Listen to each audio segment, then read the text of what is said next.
This stuff is good for everybody. It's just good building. I mean, this is not some squirrely Californian concept. And I think a lot of people just kind of think of it that way, but they don't know how far reaching it is. And they don't know how many examples there are of things you can do in a new or remodel.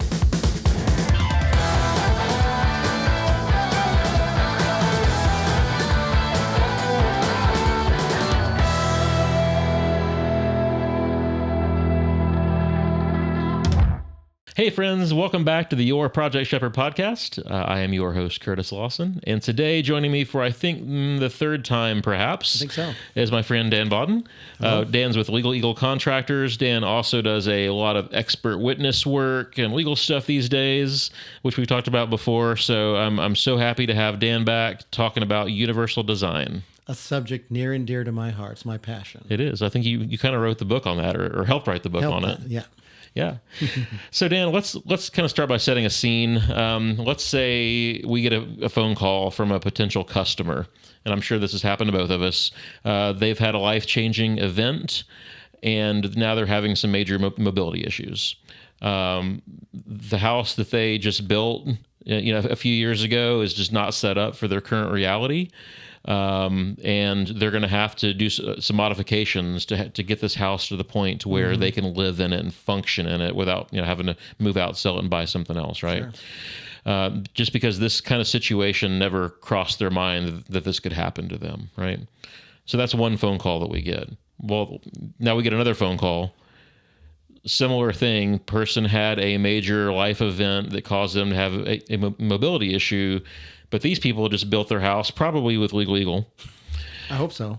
And they had a life change, but now they're in this house where this house is set up. They've got, let's say that they have some hallways that are wider. They've got their two closets stacked on top of each other to where they can put an elevator in easily. They've got blocking in the walls to where they can add some stuff in their bathroom for assist bars, all kinds of things that were planned out for them, so that when they get to this point, they can make these changes. So they still have to do some work, right? Make some modifications. Yes. Yeah.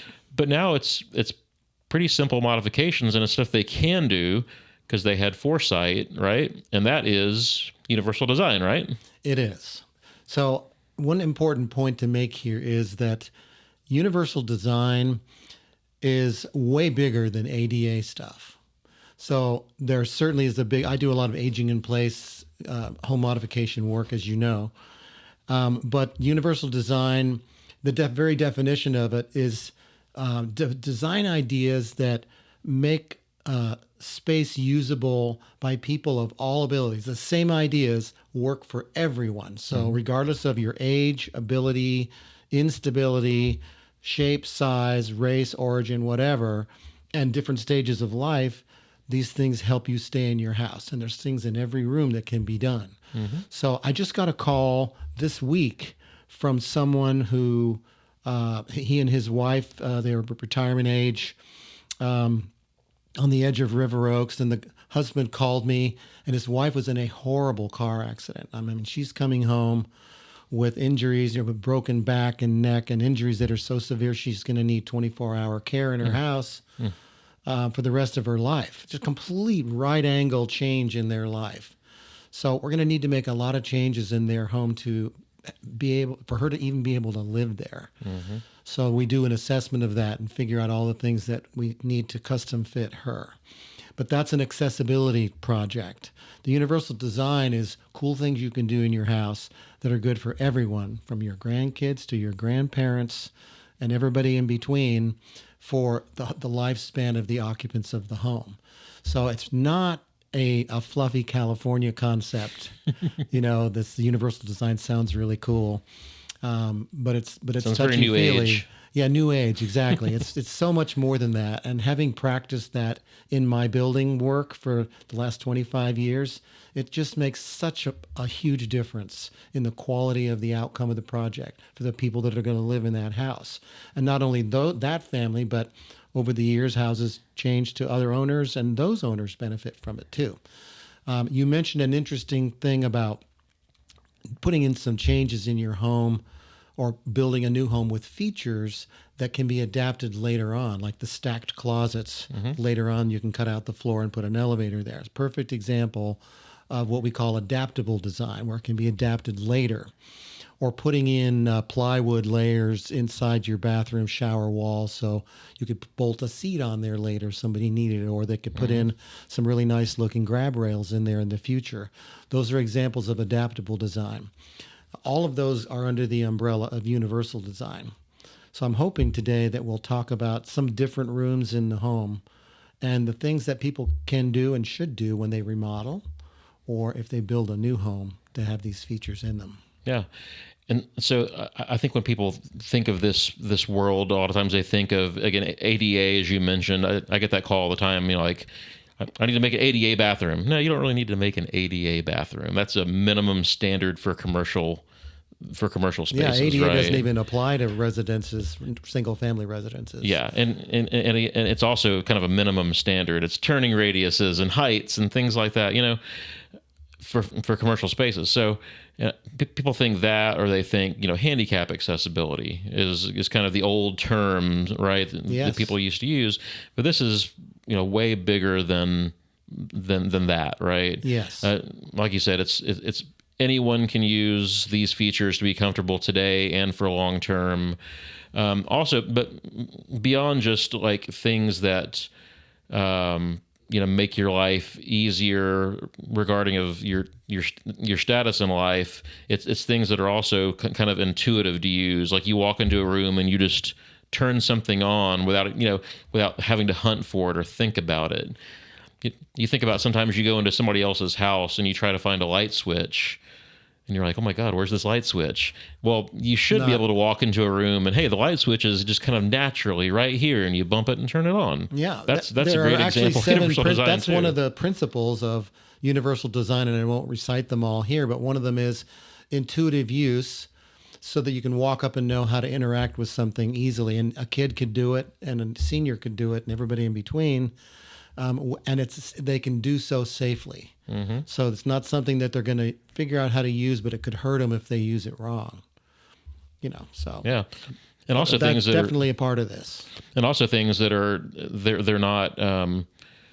they're not something that just stick out at you too, right? Something that's like glaringly put there for a purpose to assist somebody. It's just something that just kind of naturally flows with the kitchen, the bathroom, the hallway, whatever, to where it doesn't feel like it's a hospital or a care facility, but it just feels like part of the home. That's beautifully stated, and that's a huge principle of universal design, is that it has to be attractive and comfortable to look at as well as to use. So yeah, a lot of people have this stereotype that it's going to be an accessible, like maybe it's a bathroom remodel and you tell them that you do universal design in your work and they'll go, oh no, I don't want those big chunky grab bars that are in my doctor's office bathroom. And it's not, there are so many products that we can use that do those jobs, but do them beautifully. In fact, many of them are invisible. So quick example, there's a company that makes grab bars that are invisible called Invisia. I'm sure you've heard of it. And they make grab bars that look like corner soap dishes in the shower, or a little ring around the shower valve. And it just looks like a decorative item, maybe to put your shampoo bottles on. There's a little shelf. Those are actually all ADA strength, 350-pound rated grab bars. But somebody walked in and looked at that shower. It looks like beautiful hardware. It doesn't look like anything medical or institutional at all. So, towel bars, toilet paper holders, all those things like that are built to be reinforced to bear weight too. So people, contractors and builders and even therapists who have taken the Certified Aging in Place Specialist courses and gotten their CAPS designation, have training in how to find these products and how to install them. So we can do this work where makes the home really safe and super functional, allowing people independence no matter what their circumstances, but it's invisible or it's beautiful. Yeah. And most people don't understand that's even possible, but it is. And some of the companies that sell these products actually make, we'll call them normal everyday products too, right? I mean, sure. like Kohler products have some bars that match their other hardware products too. Yes. So that it doesn't have to be a special brand that doesn't blend with other things that you're doing. A lot of the major manufacturers are also offering these types of things. They've caught up with that. And, really, it's just in the last 10 years that they've really gotten on board with that. So if you have Delta faucets and fixtures in your bath remodel, Delta makes a bunch of good hardware that has these invisible features now. Invisi is not the only one. The same with any major plumbing manufacturer, Moen and so on. They all have these products. You just have to know to look for them and ask for them, so you can actually have some grab rails in your shower, but no one would look at it and think it was hospital-y at all. Yeah. So, good example. So what are let's kind of walk through a home, the different areas of a home, and let's talk about some universal design concepts and different parts of the home. Sure. So let's start at the front door, just walking in. What are some universal design concepts that we can use in an entryway? Sure. Before you even get in the house, there's some.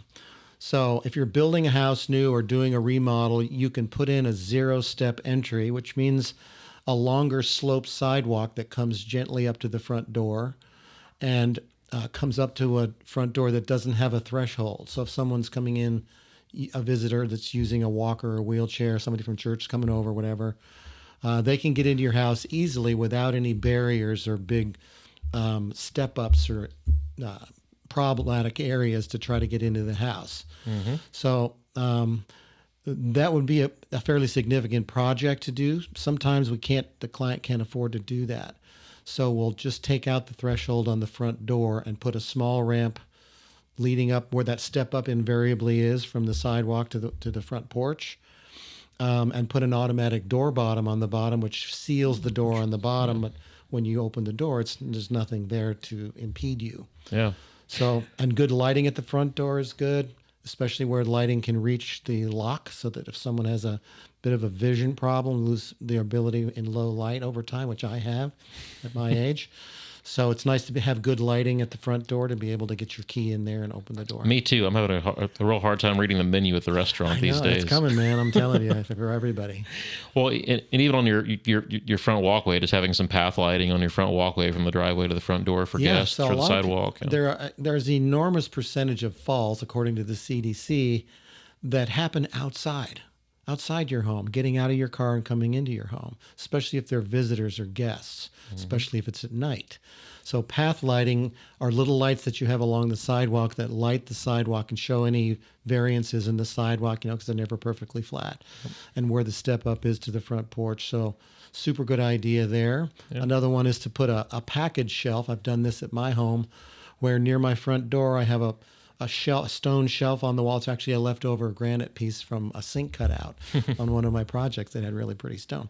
But you can put groceries down there or something that you need to place while you're unlocking the door. Or when you're leaving, you can put stuff there. Yeah. And it's a very functional, you think, well, I don't really need that. I've never had that. But once you have it, you use it all the time. Yeah. That's a universal design type of thing. And a lot of these things they add minimal cost or no cost if you do them while you're building a new house, or if you're doing a major remodel, if you just include it. Yes. So like the front sidewalk thing that you mentioned, if you were to go back and tear out your sidewalk and have to redo it, that's going to be a decent cost.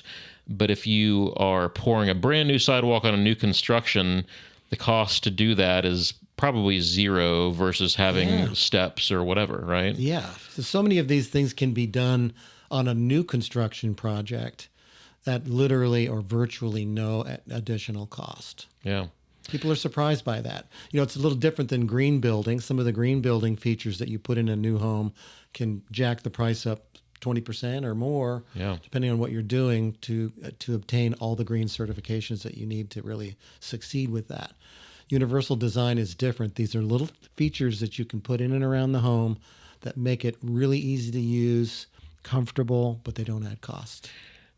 So something else for outside walkways that's very useful, and it's a part of universal design is having some visual cues on elevation changes. So if you don't want to do a kind of a sloping ramp and you have some steps on your sidewalk, instead of just stepping the concrete up with all the same color, use a brick or a tile or something at that transition point where people see a visual cue of where that step up is, and that's also going to help decrease the risk of falling. Yeah. So a couple of ways you can do that. You can do a different color surface on the tread where you put your foot versus the riser. Mm-hmm. You can also do it with lighting. And contrasting colors on stairs inside is the same way. If you put in stairs that are all stained wood, the tread and the riser, it can cause people to trip and fall because it's hard to tell which is which if you're not looking. And none of us look at every step when we're going up steps. Your mind just assumes that the distances are all right? The measurements are right. Yeah. So if you do a pretty stained tread, but you do the risers painted white, just that one step is a universal design thing that makes it much safer for anybody to go up and down. I mean, even me not being super old, I've gone down staircases in homes before where the second level floor is wood, the treads are wood, the risers are wood, the bottom level is wood, and it's all the same color. And if you're going down that staircase with no lights on, it's real easy to make a misstep. Oh yes. Yeah. So visual cues are a big thing in universal design in a lot of areas. I mean, flooring is just one example, but it's amazing how our mind just subconsciously, like, we pick up on those little differences, and it helps us. Visual cues are really, really important for everybody. So if you have normal vision and mobility and everything, it's true. But if you have a bit of vision problems, and you're in the kitchen, those having contrasting colors between the countertop color and the cabinet color can be really important. Maybe putting a border around the edges of the floor in your kitchen, can be a tile border or different color wood or whatever, vinyl, whatever you have in there, it just gives you these unconscious cues on where things are spaced and placed so that you don't trip or reach for something that's not there and have some sort of accident. So contrasting colors all over the house, and that ties in with lighting too. Yeah. So to kind of wrap up on the entry side, one of the things that's really come into play here in the last few years, or got prominent in the last few years, are a lot of the keyless entry and electronic entry type things. So when it comes to door hardware, using levers versus knobs is a very, great universal design idea too, because it's easy for anybody just to kind of push down on a lever versus having to twist a knob.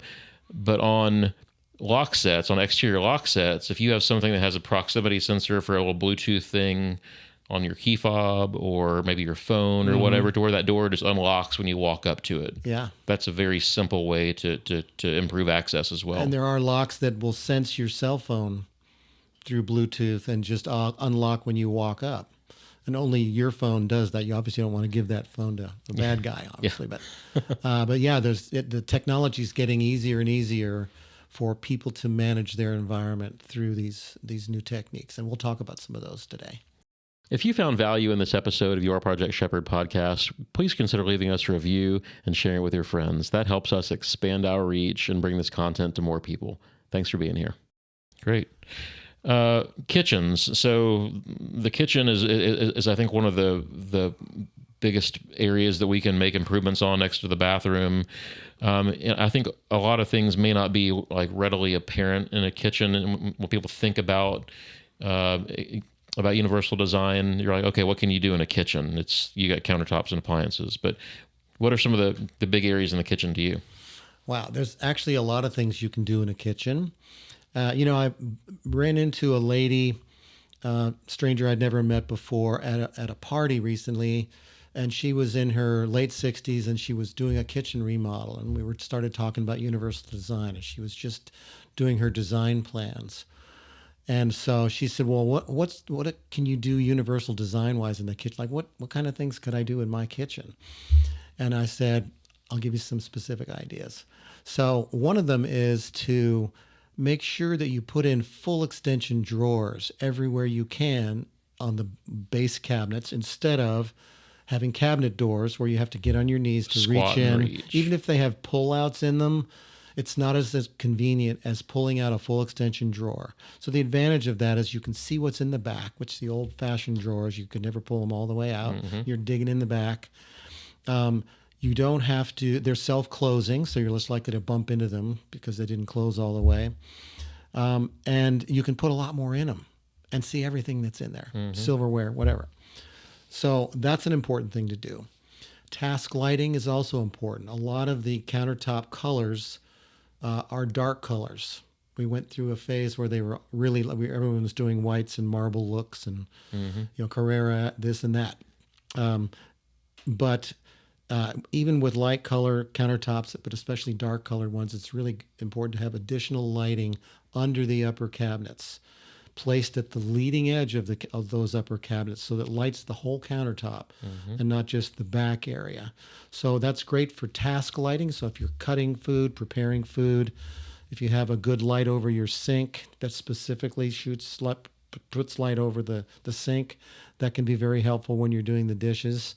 So those are just a couple of ideas. Another idea, some people have heavy plates in their upper cabinets. A lot of people do. They keep their plates and some of their heavy glasses up there. There's pull-down shelves that you can just reach and they're spring-loaded, so it feels like you're not pulling any weight down or pushing any weight back up.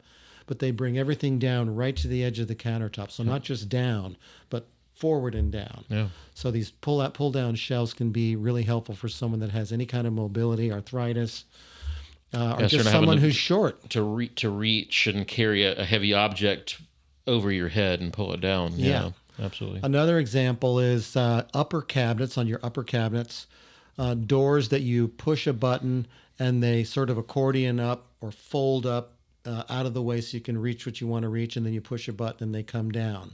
Some of those are hydraulic and some are electric. But those are really easy to use. You don't have to open cabinet doors or have any...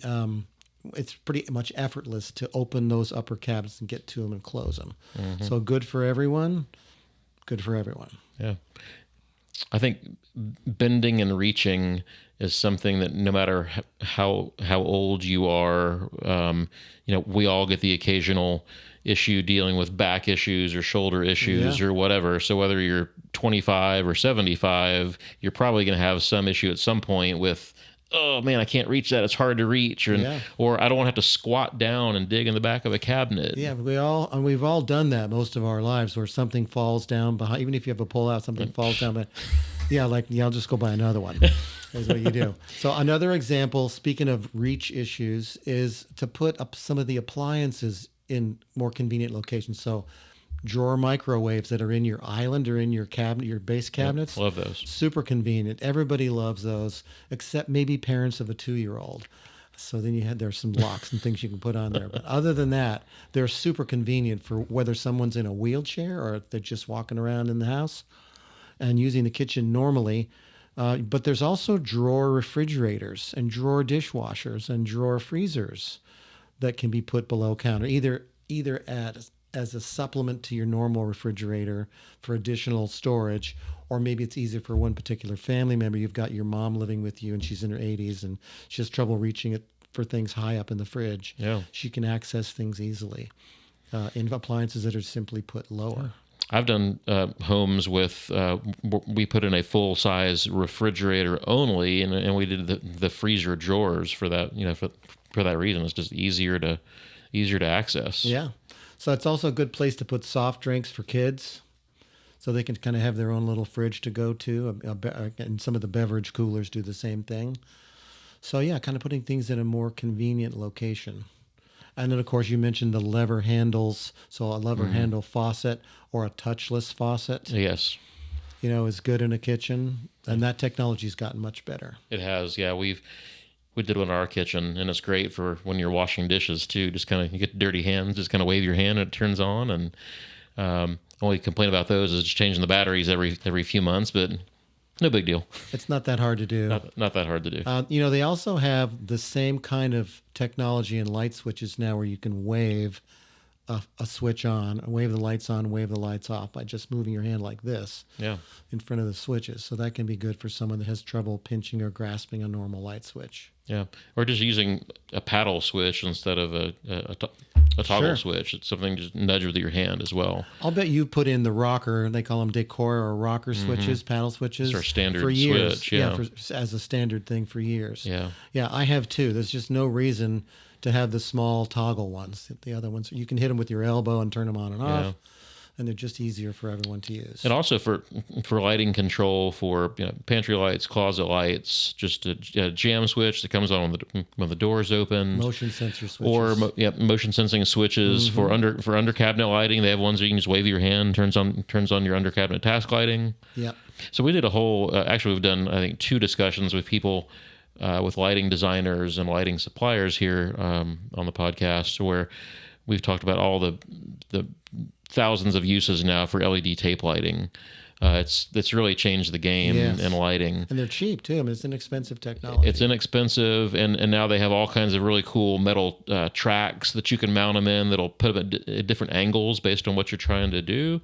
And I think like bookshelves, for example, you'd use that. Yeah, bookshelves, we use them for our under cabinet lighting to get just the right angle for the light, so it's casting properly on the countertop or whatever. So a lot of great uses for LED tape and universal design as well, whether it's under cabinets, toe kicks, step lighting, whatever. There's so many uses for it. There are. We've put them in some of our bath remodels where you have floating cabinetry that's up off the floor a few inches or 12 inches, so that are tied to a motion sensor switch, and they're on, and also on a dimmer. So when you get up in the night, which some of us older people do, there's a very gentle light that comes on under the cabinets. The motion sensor turns it on, but the location of the light is indirect. Indirect lighting generally is better for people, especially as you get older, because it doesn't have any glare. You're reflecting light off of ceilings from trough lighting or other indirect sources. Sconce lighting is another example of that. So yeah. Cost-wise on some of this stuff, I think people will say, "Oh man, all this little stuff's starting to add up." I'm adding so much money to the project. Most of it is not adding tremendous amounts of money.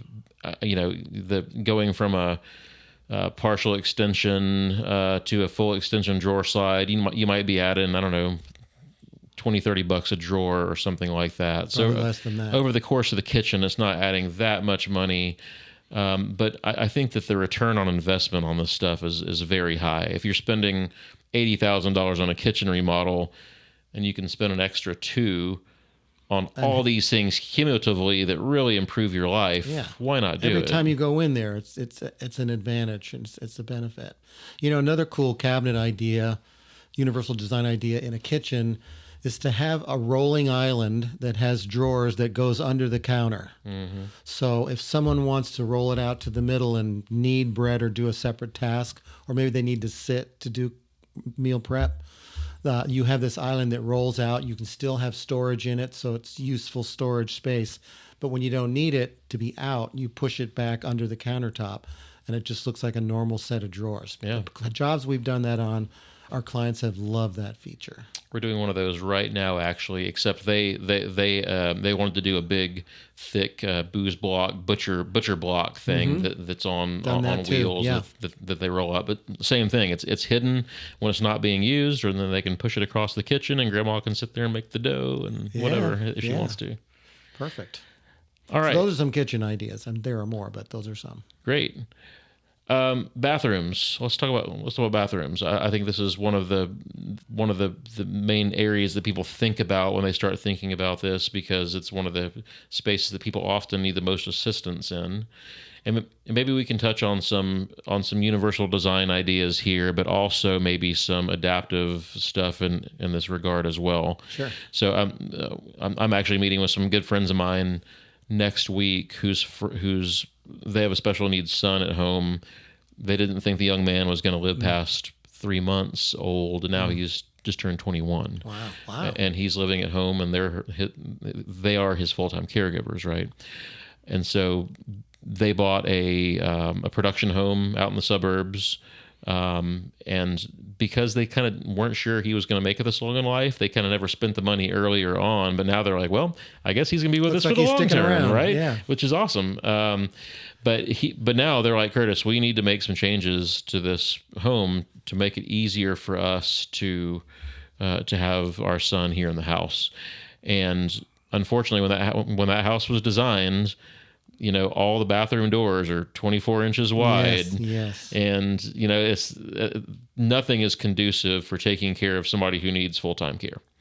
Again, it would have cost them almost nothing when this house was built to do some of this planning, but it is what it is. So, but the bathroom is where they're spending most of their money, because that's where they need the most assistance with him. So, what are some things in the bathroom that we generally like to look at for both universal design principles, and how can we make our lives easier to do adaptive later on? Sure. I think the number one project that we do, that we focus on new construction and especially remodeling, is a walk-in curbless shower. So all those traditional homes have that shower that's maybe 4 to 6 inches tall that you have to step over. And if you work in older neighborhoods where homes were built in the 60s or earlier, sometimes you step down into that shower and it's like an 8-inch step down to get into the thing. Super dangerous. The reason that the bathrooms are such a focus for the family that you mentioned and many others is because that's the number one place where people fall. That's where the most accidents happen. The statistics are astounding on how many people, perfectly able-bodied people, fall in the bathroom and have serious falls because a lot of the surfaces are hard. They hit their head on the countertop. It's wet. The tub, everything. It's slippery and it's wet. The wetness is, a large cause for all of that. So non-slip floors, obviously, they can be different materials now, but have something that is not slippery. A lot of people don't know that tile floors, all tiles have a slip rating called the slip coefficient of friction. And you need to, if you're working with a designer or a contractor, you need to be sure that they know how that scale works and pick something that's not slippery. So a really low number would be polished marble. A really high number would be like slate or a natural stone that's really rough. But there's lots of things in between. But you certainly don't want anything slippery. And this is in any bathroom. I haven't done a bathroom with polished tile in decades because I just know it's an accident waiting to happen. Yeah. So good lighting is really important. And the shower area itself should have its own lighting and ventilation. But the shower, I don't like tub showers. I really would prefer to see a separate tub and shower. And the showers should have the valve or the control that you grab to turn the water on right at the entrance, not under the shower head inside. Yes. People have been building this way for decades. That is my pet peeve. And it is a pet peeve of mine. You can tell I'm getting riled up here, but it is a pet peeve. I don't know why, that's been the plumbing standard. It makes so much more sense to stand outside the shower, reach a little bit in, turn on the handle, wait for the shower to get to the temperature, then stick your hand in to test it, and then take your shower, than to walk in there, turn it on, the cold water hits you in the back of the head. I mean, nobody likes that. And then you have to step back and wait for it to adjust. So there are also really wonderful plumbing valves or handles that have a temperature limit. So the plumber can set the temperature to 104, 105 degrees, which is what a really hot tub would be, but it won't scald you.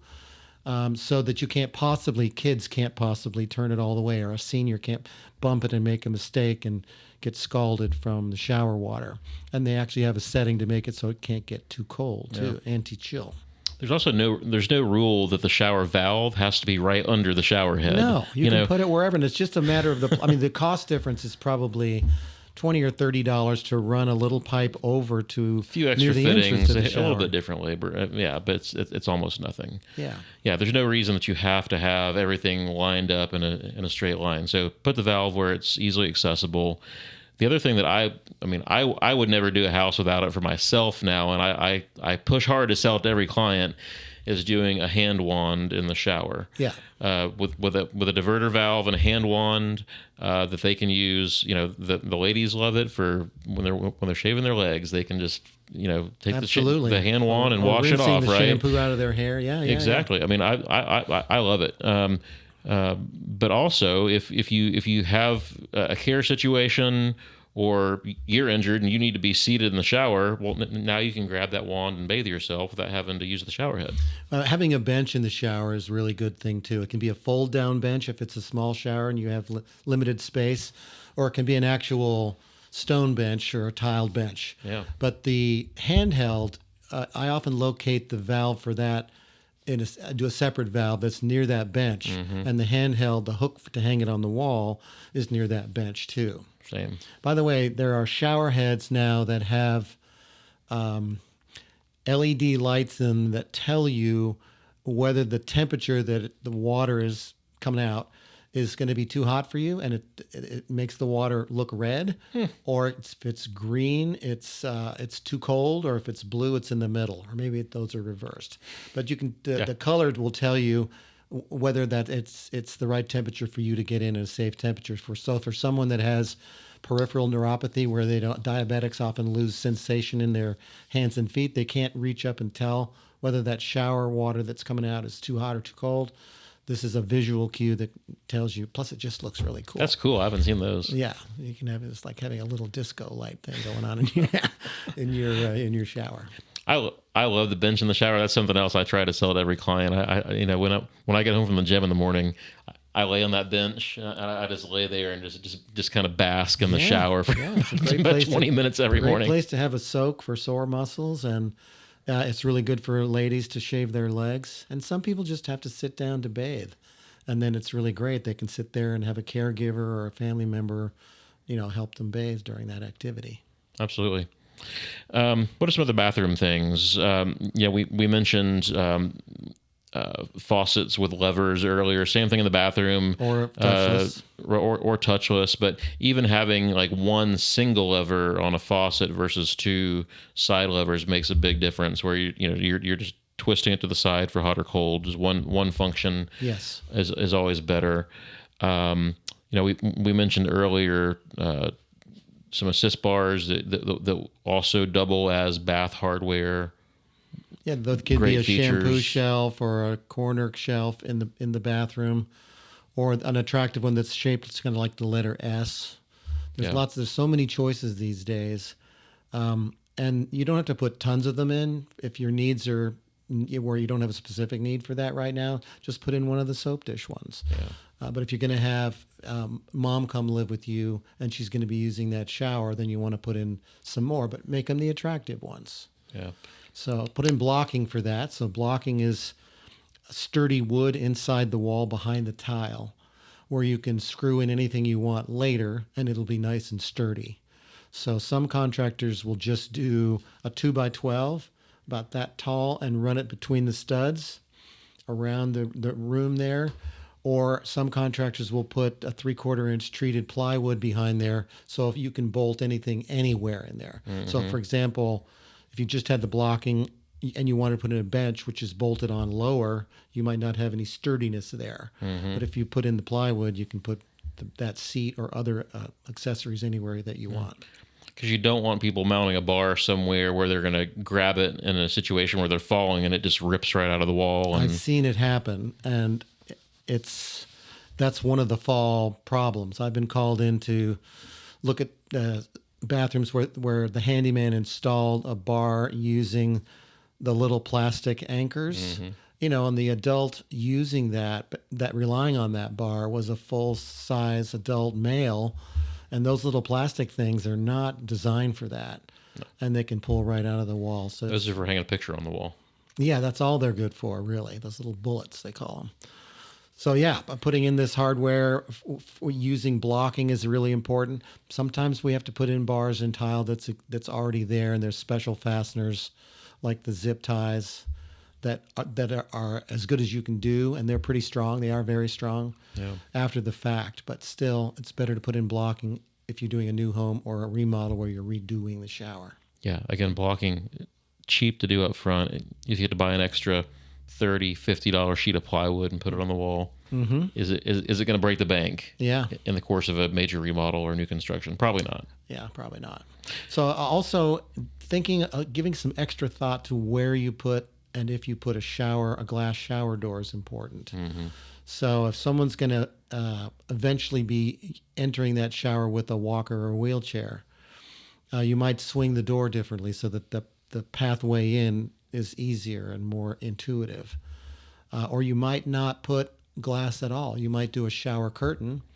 I do that with some of my clients when they are uncomfortable with the constriction that a glass door might impose. And tell them, look, you can put a glass door in there later. Or if you think it's going to hurt resale, do it right before you move. Yeah. It's a $400 thing. Yeah, there's also some sliding glass doors that could work in certain situations as well. Sliding glass doors can be fine on a curbless shower. You just need to put in the type that doesn't have a track on the bottom that can hurt your feet when you're stepping in, or that could cause a trip hazard getting in there. And putting the drain at the back of the shower is something we typically do too. Yes. The linear drains, I'm sure you do that. So your whole shower floor can slope gently to the back, and the water drains quickly when you're bathing and after. Yeah, it's not impossible. We do it, but it's harder to retrofit a curbless shower on like a 1950s home because you got to typically break out the whole slab in that area, drop it, re-pour the slab to get the fall that you need. So it's not an inexpensive thing. No, I mean, it's, as opposed to leaving the drain where it is. Those things are determined by budget and the strength of the need. But you're right. Having to retrofit a linear drain requires a trough under the floor, so you have to remove concrete to do that. And 1950s concrete is particularly hard. 1950s and 60s, us remodelers know. Yeah. Sometimes that stuff can be so hard. Although sometimes there's not too much rebar in there. Sometimes there's not any rebar in there. Often. Yeah. Yeah. Some other bathroom products that now this can be a pricier one depending on which direction you go, but if you need it, it's a good investment. There's some pretty fancy toilets out there now that have they have some lighting that'll come on at night when you approach the toilet. It'll automatically raise the lid at night when you approach the toilet. Automatic flushing, bidet toilets, all sorts of things like that have a lot of value when it comes to universal design, special needs, mobility issues. They can solve a lot of problems or help a lot. And people love them. My son, who's about 40, has bidet seats in his house and has for many years. And he has little kids, and they love them too. One of the things that's nice about that is it's always warm. The seat's warm because this whole thing plugs into the wall. So the bidet seats are usually not bidets, full-blown bidets. They have toilet seats that you just take off your existing toilet seat and put another one of these on. One of the misconceptions that stops people from doing these on universal design projects is they think that the water that's going to squirt on you to cleanse you afterwards is coming from the water in the bowl, which it's not. It's not even coming from the tank. It's coming from a direct feed out of the wall, and it gets heated on the way there, depending on how the bidet seat is configured. And then you have a little touchpad on the wall that you can control the temperature of everything, and you can tell it whether you're a male or female because the spray is a little different. That's all we need to say about that. The bidet seats are a godsend to caregivers. If you're taking care of your spouse and they're incontinent or they're unable to reach around and do that, the bidet seat is amazing. I helped a client with it. They had one bathroom in their home. The wife was disabled, and he got an extra long handheld hose from the shower, and he was using the handheld wand trying to spray her underneath the toilet from the front and the back as a method of coping for doing toileting. And it was horrible. I mean, you can imagine. Yeah. You can imagine. So that we put a bidet seat in for them. He was like, "Oh my God, why didn't we think of this before?" Yeah. It was a godsend for that family. There's some pretty cosmic toilets out there that you can get now that are, kind of the full on washlet complete toilet where all the stuff is built in. And Yes. it doesn't have all the extra hoses and wires that some of the aftermarket ones do. There's some pretty fancy Yeah, ones there out there. certainly are. And you mentioned that light in the toilet. Those lights are usually a deep blue color. That's a special tone of color that doesn't wake up your brain when you get up at night and go in there. It's specifically designed not to be harsh and to be really soft, so that you don't wake up too much when you head to the bathroom in the middle of the night. Yeah. And some of the fancier ones have sound generation, so you can pick crashing waves or wailing whales or different rain on a tin roof, so that when you're going, people don't hear what's happening in there when you're going. Believe it or not. So when they hear the whales, they do know you're going. Actually, though. the whales, there's some good jokes there, but I'm not going there. Because otherwise, why would the whales be singing unless you're going to the bathroom? I don't know, but Japan is where all of those fancy toilet things started. Oh, I know. With Toto. It has amazing products. I was in Japan a couple of years ago, and even the public toilets in Japan had these things. It was crazy. Yes. It's amazing. I'll tell you a little side story about universal design in Japan, because I traveled there and did a speaking tour that was really fun. But I was in an office building and went to the bathroom, and they had multiple sinks, one for colostomy patients, a separate sink for normal people, and different kinds of toilets and things. And I used the urinal, and then there was a set of buttons that looked like the dashboard on the Starship Enterprise to the right, and I didn't know which button to push. So I picked the biggest one, which was a gold color triangle, and I pushed the button. It didn't flush, and I went, "Oh my gosh, I have no idea what I just pushed." And about 30 seconds later, these soldiers, these federales, came flying in there because I pushed the panic button. And I thought they were going to drag me out for breaking the law. I said, "I don't speak Japanese. I don't speak Japanese. I just pushed the wrong toilet button." I felt quite foolish. But That's hilarious. Yeah. I'm also pretty sure they don't call them federales in Japan. no, actually they don't. But I don't know how to say that in Japan. Good point, though. All right. So other places around the house. So let's step out of the bathroom. Yeah, lots of other things to talk about. Yeah. What are some other areas around the house where we can apply some universal design principles? Flooring is an important thing to look at with universal design. So the fewer changes in floor level that you have, the better. Some of the older homes that we work in a remodel context, have multiple floor levels where floors have been added on top of floors on top of floors, and there's 3 layers there. And that makes the step up between the living room and the kitchen 2 full inches. And that's catastrophic for someone who is older and shuffling a little bit when they walk, or if they have to use a walker to get from room to room, or even just a normal person that comes over as a guest. It's a trip hazard. So I was in a house right before this recording session. I just came from a house where the original wood floors in the house had been removed, which were on screeds. yes, And the new floors were put straight down on the concrete foundation. way lower. Way lower. Well, guess what? Their bathroom, every bathroom in the house had an 1.5 inch step up into the bathroom. Every single So they one. could slope the floor and do whatever in Well, there. Yeah. I guess they were too lazy to break out the mud bed that was in the bathrooms, and so every bathroom had this weird transition. It's a problem on remodels. New construction, it's not a problem, but you just have to think about if you need to do anything different with the slab level, if you're putting in different floors. Right. So even carpet to luxury vinyl has some gap there. The more consistent you can have your flooring, the better. If you can put in flooring that has a little bit of cushion to it, that's good. If someone might be using a walker or wheelchair someday, an elderly parent coming, or friends from church, whatever, carpet isn't good. It's just much harder to roll a wheelchair over carpet. Mm-hmm. So the more consistent flooring you can put in that doesn't have changes in level, and step up transitions that provide bumps everywhere, the better. And if it has a little cushion to it, that's even better, because if someone falls, they're less likely to be as injured on a floor that has a little squish to it than one that's hard tile.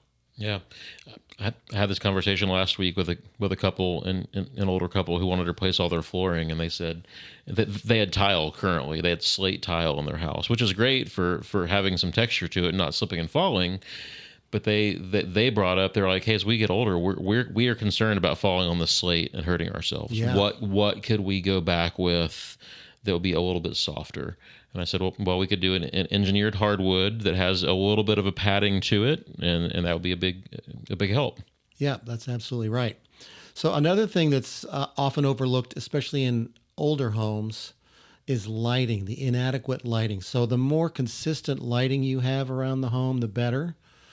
On a retrofit, we're usually adding LED can lights that are dimmable, so you can set the level. If you want it dimmed a little, for example, in the living room where you're watching TV, you would do that, but you might not ever use a dimmer in a kitchen where you normally need really bright lights. So along with that, adding some natural day lighting is a super good idea. People don't realize how pleasurable it can be to be in a space that has a skylight in it. There are skylights, believe it or not, that don't leak. Yes. I've been putting in a couple of brands of those for years, especially Velux is one that I really like. Mm-hmm. I have those in my office and showroom and home. The tubular skylights are easy to put in. I've never had one leak, knock on wood, in all my career, and they absolutely light up a room and make it easy to go in there at night. It amplifies moonlight, but it just makes you feel better to be in a space that's got more natural light flooding and full spectrum, natural daylight. Along with lighting is lighting controls. So if we're building a new home or an extensive remodel, we put the switches lower. So normally they're at about 5 feet, and we put them at 48 inches at 4 feet. So that's easier for kids to reach. It's easier for grandma in a wheelchair can reach. It's really easier for everybody. Outlets, we move those up a little bit. So they go to 15 inches off the floor. So if someone's seated and they need to plug in their phone charger or a lamp or something, it's easier for them to use those outlets. And then we talked about the ones that you can use to activate with motion. Yeah. And then having some lighting in hallways, even some path lighting, like some LED down lighting to light up the four-way in a hallway or on stairs. Yes. Anywhere you're walking, having a little extra visual the hallways, assistance. I'm glad you brought that up, because hallways are a notoriously problematic area in terms of lighting. Most of the Meyerland area homes, for example, an area I work in a lot, there's a bedroom hallway that's got a 90-degree angle in it. Bedrooms go off of that.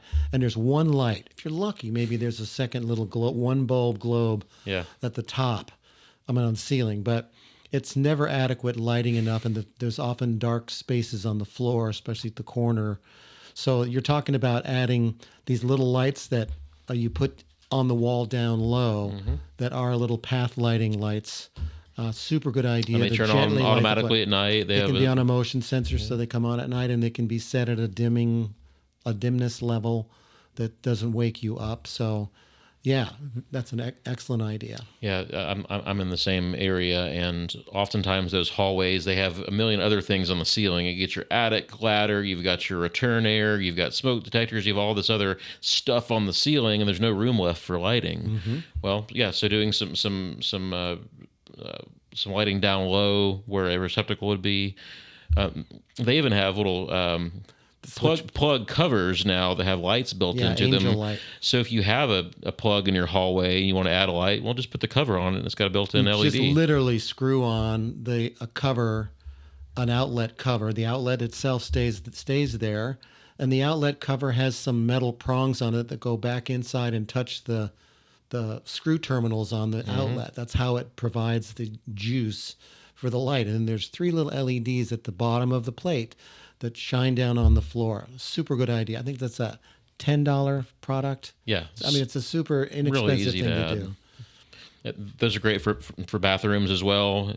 If you want a night light in the bathroom, just replace the switch next to your sink with that, or your plug next to the sink. Provides just enough light, and it's an inexpensive idea. Absolutely. Yeah. Yeah. And if you can't add a ceiling lighting again, other than having these lights down low, like you could look at adding some wall sconces. There's a lot of lighting options out there other than just a recessed can or a mushroom type fixture on the ceiling. Absolutely. And those are indirect lighting examples. Sconces are. Right. So, and both of those are we were just talking about. So yeah, it's even better. It's very pleasing lighting. Yeah. So you mentioned, or I mentioned smoke detectors on the ceiling. So smoke detectors is something else that I wanted to talk about. Been a lot of advances in smoke detector technology over the years. They're not always just making loud chirps. There's some options out there that'll help you locate the source of a problem. That'll talk to you, tell you what room the fire's in, or where the smoke is. So that's a pretty new development right there. But that's pretty cool. So if you have, by code, you're supposed to have a smoke detector in every bedroom, and also on the hallway outside any bedroom. So if you heard it go off in the night and it said, guest bedroom number 2, there's a fire in that room, and you were in a different, you would know where it is. Let's say that's your kid's room. Well, that's important information to know where to run to if you need to rescue somebody or get an elderly parent out of that room. So and interconnected ones are great too, because if one goes off, the other ones will go off too. So which is code if you're doing remodeling or new construction. Yeah, it is. So those developments are important. It's a basic safety item that's not expensive, but it can definitely save lives, just like a carbon monoxide detector as well. So there should be at least one of those on each floor. On the subject of hallways, one thing that's I think is often overlooked when designing houses is the width of the hallways. They're often way too narrow. You mentioned 3 feet or less. You mentioned the 90-degree corner, which is very difficult to navigate if you're in a chair or a walker, right? But just having a hallway that's an extra 6 or 12 inches wide can make a big difference. Huge difference. When my dad got to the point where he had to use a motorized scooter, those are a little smaller than a power chair. But we took a tape measure and walked around his home and tested the turning radiuses. Could he turn from the hallway near the utility room into the laundry room and go out into the garage that way? And some of the chairs and scooters that he was trying, you couldn't. So we had to find the smallest scooter we could, but we also had to widen a couple of doorways because they were 24-inch doors. 2 feet is not a very wide doorway. You can't get a walker even. I can't walk through a 2-foot doorway. No, my broad right. shoulders, right? Too. Yeah, you have to crab your way through. So hopefully, smart builders and contractors will stop doing that kind of thing because it's architects. Oh my gosh, I've had in some of my classes some new construction companies. I won't name them, but they're big players in town, and I begged and prayed that when they left there, that they would, and many of them were architects, that they would stop doing these 24-inch doors into bathrooms and closets. Just modify the cabinets or whatever so you can get the wider door in there. 34 inches is great, 36 is better, but at least 34. Yeah, that's one of the first things that I look at when I look at a set of plans that I get from an architect. I'm like, okay, what are all the door sizes? And especially, I mean, just for appearance-wise, when you have an 8-foot tall door that's only 24 inches wide, it looks kind of dumb. It looks kind of dumb in my opinion, right? So go 30, 32, 34. I mean, like don't do the bare minimum. Another universal design thing with doors is pocket doors. So one of the advantages of pocket doors, those are the ones that slide into a pocket into the wall. I know on older homes they got problematic later on, but the new ones have really good hardware and they're smooth and they work really well. So if you have a pocket door, it slides into the wall and it's not in the way. There's no swing. So there's no obstruction for someone that has a mobility issue or might be in a wheelchair or walker getting into the bathroom. That not having a door that's swinging into the bathroom is a big deal, and they don't cost any more. And even retrofitting them isn't that expensive. Yeah, there's some great new pocket door systems that even have self-closing mechanisms on them, self-opening mechanisms. There's a lot of different options when it comes to pocket doors now. And barn doors can be an option too, depending on your furniture layout. But Yeah, pocket because doors are because sometimes you can't do a pocket door because of the adjacent framing or electrical or plumbing or whatever. So maybe a barn door is an option. It kind of accomplishes the same sort of solution. absolutely. The conversation about hallways reminds me. I took, I think it was at IBS, the International Builder Show, a long time ago. One of the first ones I went to, I was doing the education classes, and I took the CAPS curriculum at IBS. Oh, good. And one of the things that they had us do in that class was they had rented a bunch of wheelchairs, and they had everybody in the class sit in a wheelchair for the entire class all day. And when we went to lunch, we had to stay in the wheelchair. To the bathroom, we had to stay in the wheelchair. We were in there for the whole day. And that opened everyone's mind up to... You'll never forget that. These are really the issues that folks deal with on a daily basis, just navigating a hallway. So yeah, when I think about a hallway and trying to make a corner, make a door, I always remember that class. That sticks in my head. I'm like, man, that was really hard to do that. Very impactful. I've taught CAPS at IBS for a few years, and we did the same thing. It's very impactful. People don't realize...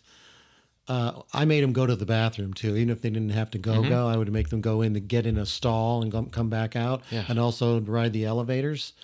The elevators often have bumps to get into them. It's harder than you think, and the wheelchairs were not. They're manual wheelchairs. So you have a helper pushing you, but still you do some of the stuff on your own.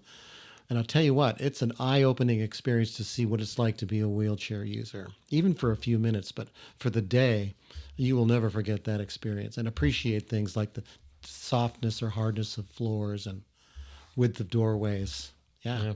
It's a big deal. You mentioned elevators. So let's talk about elevators and chair lifts and all that kind of stuff for a minute. What are your thoughts on, or what options are out there for that technology?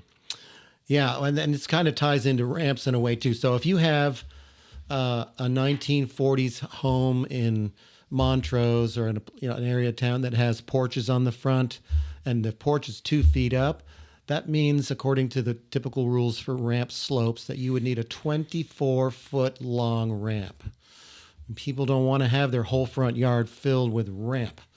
So in that case, we use a lift if someone's in a wheelchair, for example, and put on the back of the house or somewhere where they can get on there, and it lifts them up the 2 feet, and they go right in the door.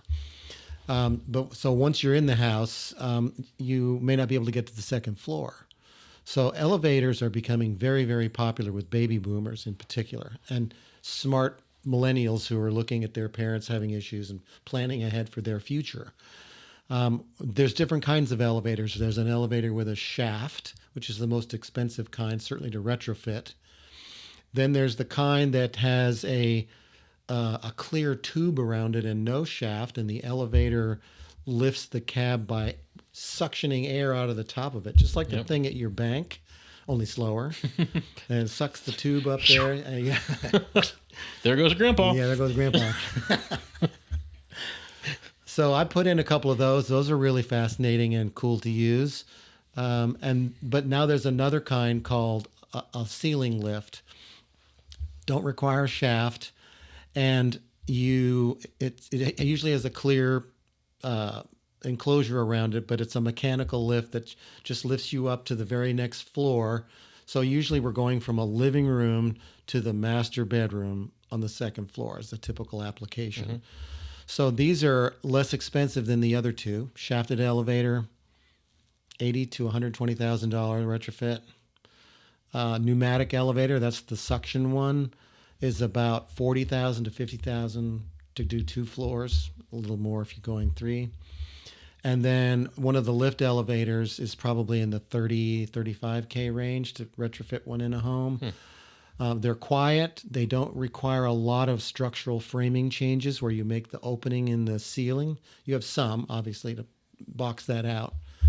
But they're great. You get in and it lifts you up to the second floor, and you get out in the master bedroom.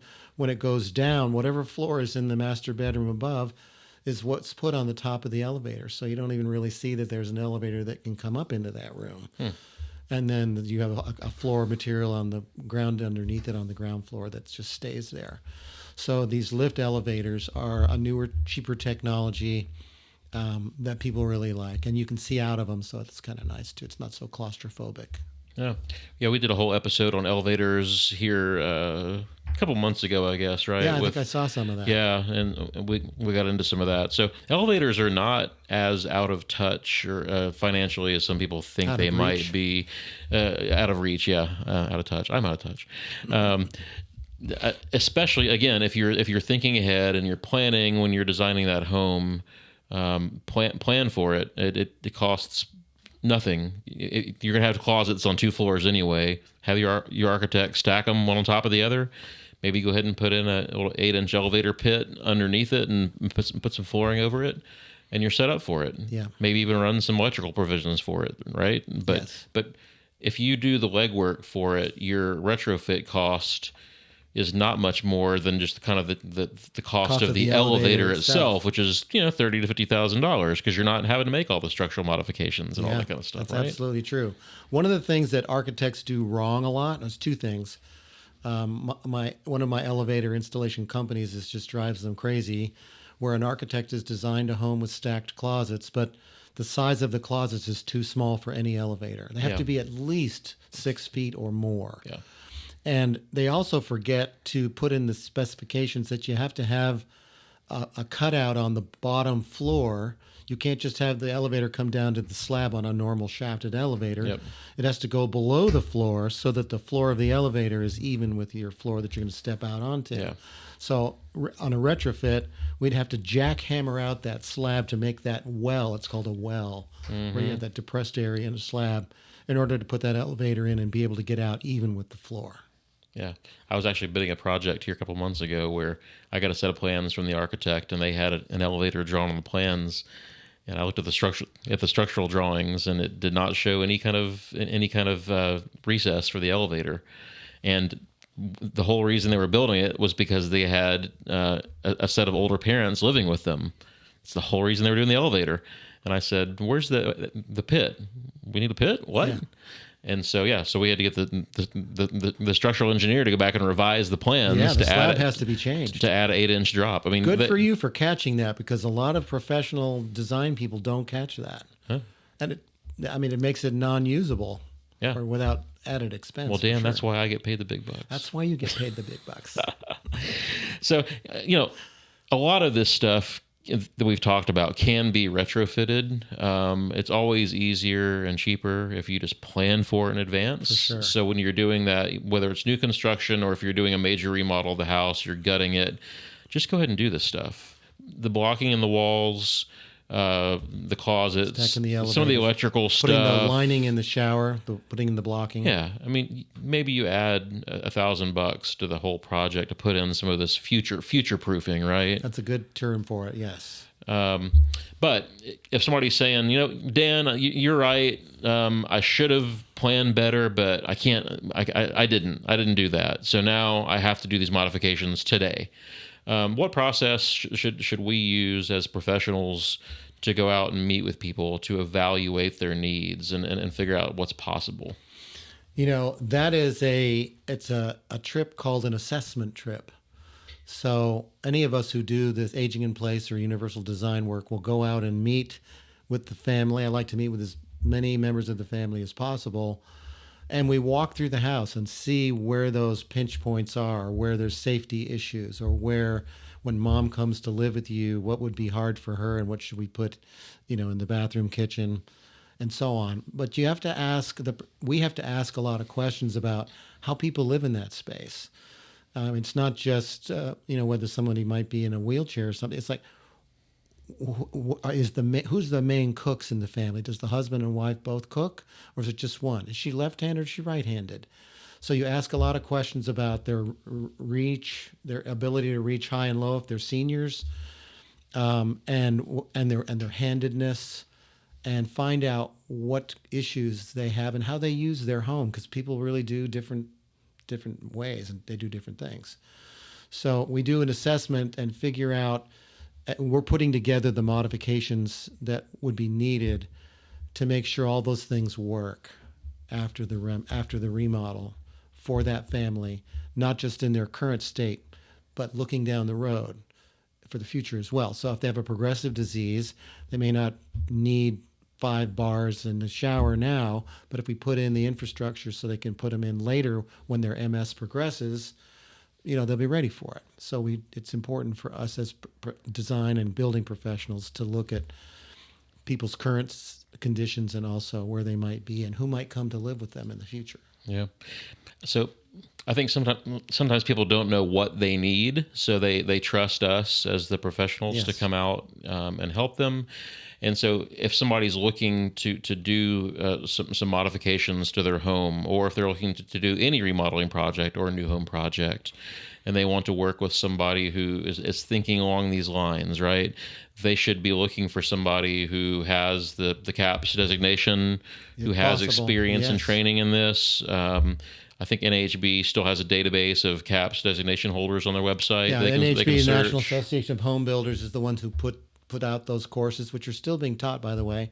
So if some of you contractors out there want to get that designation, you can check with the local Builders Association if there's enough people that want to do it. I can teach it here in Houston, but you can also take it online. A lot of people are taking it online. If you take it online, you won't get to do the wheelchair exercise, though, and some of the other exercises that are fun. But maybe you borrow one or rent one and try it out just to get a sense for what that feels like, right? Yeah. It at least gives you some empathy. Yeah, if you can find a CAPS certified or CAPS qualified contractor, there's probably around 30 of us in Houston, and then there's sprinkled around environs in different cities around the country.